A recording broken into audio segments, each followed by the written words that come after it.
Letter 4. Greetings, brother. Preserve in what you have begun. Hurry as much as you can, so that you will have more time to enjoy a mind that is settled and made flawless. To be sure, you will have enjoyment even as you make it so. But there is quite another pleasure to be gained from the contemplation of an intellect that is spotless, pure, and bright. Surely you remember what joy you felt when you set aside your boy's clothes and put on a man's toga for your first trip down to the Forum. A greater joy awaits you once you set aside your childish mind, once philosophy registers you as a grown man. For childhood, or rather childishness, which is worse, has not yet left us. Worse yet, we have the authority of grown men, but the faults of children, of infants even. Children are terrified of trivial things, infants of imagined things, and we of both. Just make some progress, and you will understand that if some things seem frightening, that is all the more reason why you should not fear them. No evil is great if it is an ending. Death is on its way to you now. You would have reason to fear it if it could ever be present with you. Necessarily, though, it either does not arrive, or it does, and then is over. It is hard, you say, to get one's mind to despise life. But don't you see? People do sometimes despise it, and for trivial reasons. One person hangs himself outside his girlfriend's door. Another hurls himself from a rooftop to avoid his master's complaints. A runaway slave stabs himself in the belly to avoid being recaptured. Don't you agree that courage can also achieve what overwhelming terror manages to do? One cannot attain a life free of anxiety if one is overly concerned about prolonging it, if one counts living through many consulships as an important good. Rehearse this every day, so that you will be able to let go of life with equanimity. Many people grasp and hold on to life, like those caught by a flash flood who grasp at weeds and brambles. Most are tossed about between the fear of death and the torments of life.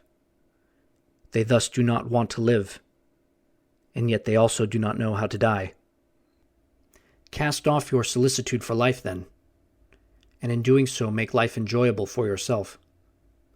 No good thing benefits us while we have it, unless we are mentally prepared for the loss of it. And of all losses, this is the easiest to bear, since once life is gone, you cannot miss it.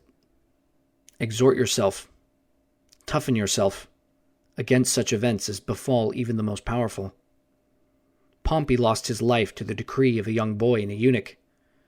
Crassus lost his to the cruel and uncouth Parthians. Gaius Caesar commanded Lepidus to yield his neck to the tribune Dexter, then gave his own to Chaerea. No one has ever reached a point where the power fortune granted was greater than the risk. The sea is calm now, but do not trust it.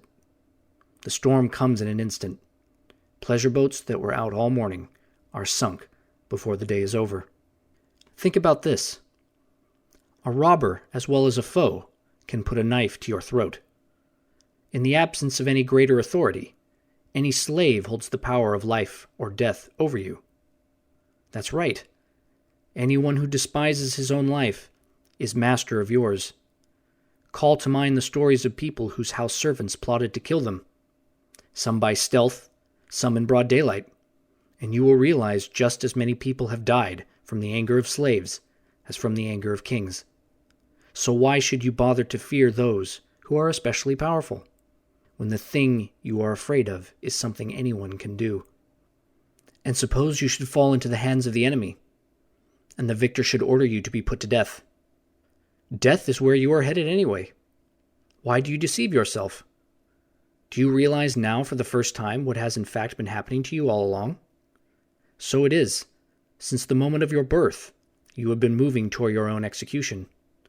These thoughts and others like them are what we must ponder if we want to be at peace as we await the final hour. For fear of this one makes all our other hours uneasy. To bring this letter to an end, here is what I liked from today's reading.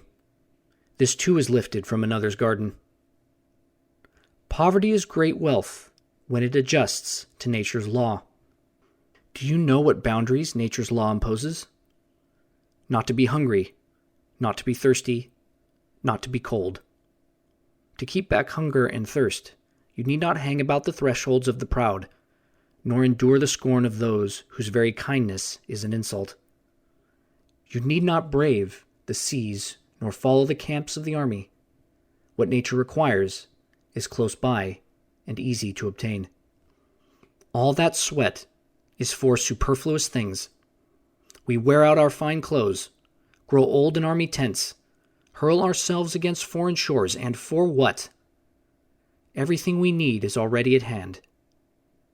Anyone who is on good terms with poverty is rich. Farewell.